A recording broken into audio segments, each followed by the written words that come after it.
Hi, everybody. Welcome to this edition of Ask a Fractional Q&A. I'm Dave Bonfilio, Fractional Vice President of Sales, and I'm with a couple of two of the folks who I've been working with on this for a couple of months now. Corey Hanscom, he's our Fractional CMO, and his company's called Brand Articulate. I'm also with Jillian Middlemark. She runs Resolve Works that provides fractionals financial services for companies as well. And we have lucky to have a guest today, Cathy Sedacca. Cathy is a friend of mine. We've chatted a couple of times over the last several months, and we're excited to have her today because she and her new company is trying to provide really important services to small and medium-sized businesses, particularly in the area of collecting revenue, collecting what our businesses are owed.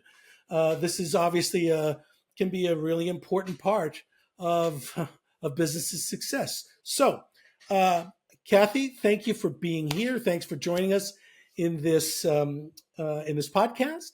I'd ask you to introduce yourself, talk a little bit about your background, and a little bit more about this new company that you've created. Yeah, thanks. Thanks for having me. So the business is called the Collection Department, and that's really exactly what we do. It was born out of kind of a need in the market, I think. So I have 30 years background in finance, particularly accounts receivable finance. So the things you get really good at are trade credit and collections when you're financing accounts receivable. And so over the years, I saw lots of companies that just don't keep up with making collection calls, just routine collection calls. So when I sold my factoring business, I took a few years off and eventually kind of started this collection company where we are exactly that. We are either an outsourced collection department, fractional, or we come in and we coach the staff that you have in place and we help put processes in place, reporting, kind of give them a playbook and act as consultants. So I'm curious, when you first start working with a new company, what's kind of like the tipping point of why a business owner will make that initial reach out to you? Jillian, as you can imagine, they're running out of cash. So usually, I would say maybe there's two things. One is they're getting tight on cash, and the first solution is to go back to their bank and ask for more. And the bank doesn't want to increase a line of credit so that their customers can become further in debt. The second reason is that a lot of times they have huge balances that are a year or more old and they want to get it cleaned up. They have a CFO who's been hounding them. They've put it off forever and they don't want to write it off. So now they've decided to go call somebody and see if they can get some help. That cash flow is so very important. Can you talk a little bit about what does your process look like when you start working with a company? We can come in and either appear to be internal, take on an email address so it looks to the outside world like we're just on the team, or we can stay separate. We we can start kind of day one. We get access to their system. They we can become aware. We kind of form a plan on who we're reaching out to. Our clients sometimes have those customers they don't want us to talk to, and we just start making calls. It's as it's as easy as just getting on the phone and making calls, and cash starts rolling in. Hey, Cathy, you and I have talked about this in the past, and sometimes, right? It's not that someone doesn't want to pay; it's just that they don't know they need to pay, or that something has been dropped, right? So it's not always this idea of oh my God, collections, and this is we're going to have a big emotional conversation with someone. It's not always that way, right? It's rarely that we're out busting kneecaps. It's usually, unfortunately, most companies create their own collection problems because they maybe at the very beginning they don't have any type of credit policies. So they're selling on terms to companies that really, and they're extending more credit than a business can really afford. Um, And the second part is there are billing errors. So they don't have the right PO number. They don't have a PO number on the invoice. The rate is wrong. They don't, biggest one is they don't know where they're supposed to send the invoice. So the right person isn't getting it. It's not even in the system. It's usually really easy fixes. So part of what we do in our role is to also find the root of the problem and help solve that to reduce the number of collection issues going forward. Kathy, do you work with the business leadership to sort of maybe recalibrate based on your experiences, best practices for how they should approach their revenue models? I know some businesses are 100% paid up front, others might be half down, quarter down, or extending credit, like you had mentioned. And I'm sure it varies, per industry. But can you offer these companies sort of advice on maybe the best revenue models for what works for them? Absolutely. I wouldn't say that I'm necessarily an expert. Jillian and her role might have better thoughts around that, but I think that business, I always say that people get into business because they have a passion for their service or product, not because they know how to run a business. And they certainly don't know about finance. And I find that people don't know there's a better way. So, for example, I'm not big on paying credit card fees and using credit cards, but if you're billing out multiple invoices under $1,000, the quickest way to get paid is to get a credit card payment in advance. Um, Again, deposits, like you mentioned, there's all kinds of ways to structure a sale and to structure payment.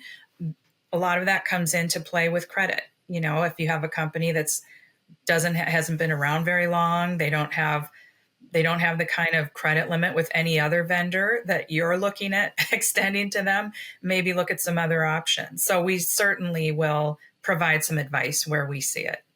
This is a quick question for David. Given some of that flexibility in revenue models, how might someone like Kathy work with the sales leadership in a company to sort of synchronize the two processes? Yeah. So there are a couple of things around that, and I have worked in companies where commissions were tied not so much to revenue, but to payment, right?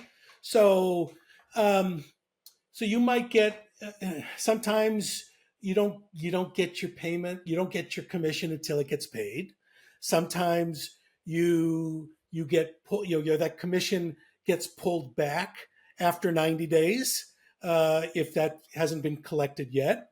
And so I think, and there's a balance on this one, right? Do you want your salespeople to be, you know, collection folks, or do you want them to be sales folks, right? And so, it's a bit of a balance. But I think that salespeople, because they are they typically have the closest relationship with a client, it makes sense for salespeople to be involved at some level in making sure that those bills are getting paid. Particularly because the other thing too is, they're probably the closest to being able to resolve those kinds of issues, Kathy, that you talked about, right? They PO number or something like that. They probably can get their hands on that one pretty quick.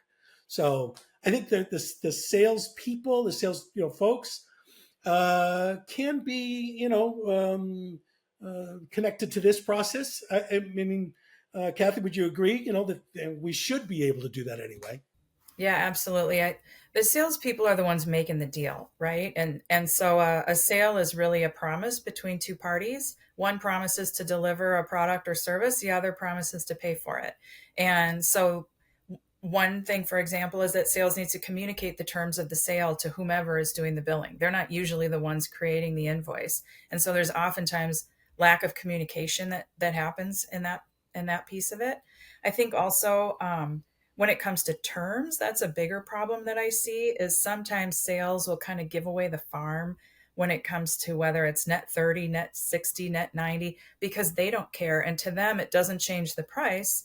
It's it's kind of irrelevant when the customer pays. They get the sale at their price, but it really can mess up cash flow and also cost. That cuts into your margins when you are financing the sale of your product to your customer, and now you have to finance it for 90 days, and interest rates are somewhere around 10%. Hey, Jillian, I got a question for you. What is like, you're CFO, higher level. Um, what when you see problems in collections, like how does that end up affecting a business? What's your overall sort of thought and strategy around? Geez, our revenue isn't the problem. We're just not getting any. We're not getting paid. What's the CFO perspective on that? Yeah, well, we talked about it earlier. Obviously, there's a huge impact on cash flow. So when we're looking at a business and the financial performance, the two aspects are how is it performing from an operational perspective, and that's the P&L, the balance sheet. But the cash flow is the lifeblood of the business, and it's how you pay your payroll, it's how you pay your bills. So if there isn't a good process in place with that, it can create serious consequences for the longevity of a business. So it is so important to get that strong cash flow, mechanism in place. So if that is a problem for a business, that's a huge area of focus for us. Either working with professionals like Cathy to help get those collections in, or going back to what we talked about earlier and adjusting the process of how we collect those, the terms of the deal, and getting the money up front, or getting process in place around actually collecting the cash. So, we do a lot of work with cash forecasting and cash analysis, and all of that feeds directly into that. Cathy, speaking of terms of the deal, how might a company engage with your company, and how might sort of the payment be structured with you providing your services? We do everything on a flat monthly fee, a retainer. So we kind of gauge the work, how many customers, average invoice size, things like that. And we kind of know what we can get done in a day or an hour.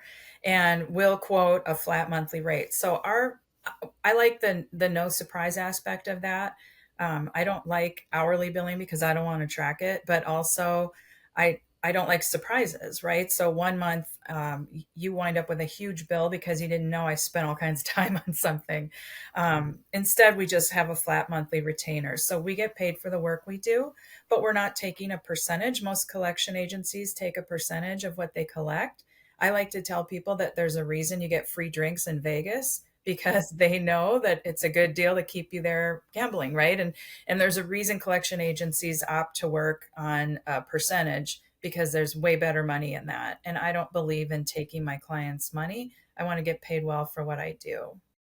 So how long does a typical engagement last? If you're working from a fractional perspective, are you working, is it a few months, or do you make a more of a permanent position in the business, just kind of an ongoing support for collections? Yeah, great question. That's up to our client. We have some that we work with forever. I have one I've been working with for almost 3 years. And then we have some where we go in and it's maybe 3 to 6 months. So engagements where they don't have enough staff, they just want to outsource it and have it taken care of, those can go on as long as they want them to go on. The engagements where they really have a staff, they just need some training and process, that's probably usually 3 to 6 months. Hey, Cathy, we're coming up on our time, and this has been a really interesting conversation. I wonder, though, my last question for you is, what is it what do you find um, most satisfying about this kind of work that you do? What drives you internally in the way that you provide a service to your business? What's behind that? What I like about it is that it's kind of a combination of my experience and my husband's as well. We know collections. We've done it. We kind of know AR and how to get it in the door, how to get the cash in the door. And it's typically a very undervalued role in a business. It's usually the lowest level person in the company is assigned to be the collector.